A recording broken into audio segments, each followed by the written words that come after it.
টলিউডের এক সময়ের হিট জুটির তালিকায় নাম আসতো দেব ও শুভশ্রীর। অনস্ক্রিনের এই দুইজন অভিনেতা ও অভিনেত্রী মন দিয়ে ফেলেছিলেন একে অপরকে।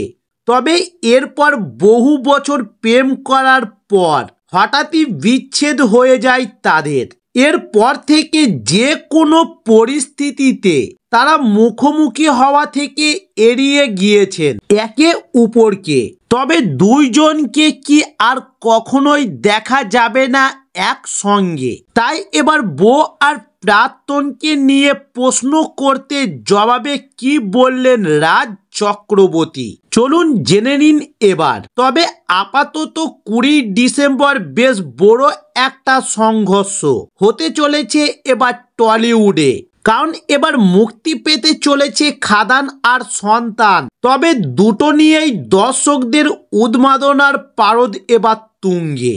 কিন্তু এবার এরই মাঝে দেখা যাচ্ছে যে কথার মাধ্যমে হালকা চালে আক্রমণ চালাচ্ছে দুই প্রতিপক্ষই, বিশেষ করে ভিডিওর মাধ্যমে।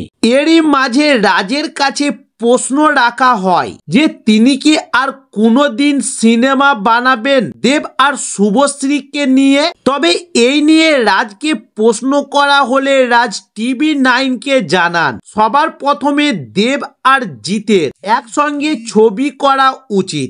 দেব আর শুভশ্রী বা জিৎ ও শুভশ্রী নয়, হিরোইন তো প্রচুর হয়ে যাবে, কিন্তু আমরা যেহেতু আমাদের ইন্ডাস্ট্রি পুরুষ প্রাধান্য, তাই দেব আর জিতের একসঙ্গে কাজ করা নিয়ে কথা বলবো। তাই দেব ও জিতকে আবারও একই সিনেমাতে নিয়ে আসতে হবে, তাহলেই সেই ছবি সুপার ডুপার হিট হয়ে যাবে টলিউডে। তো এই ছিল আজকের ভিডিও। এই ধরনের নায়ক নায়িকাদের আরো নিত্য নতুন ভিডিও পেতে চাইলে আমাদের চ্যানেলে নতুন হলে চ্যানেলটি সাবস্ক্রাইব করে সঙ্গে থাকুন। নমস্কার।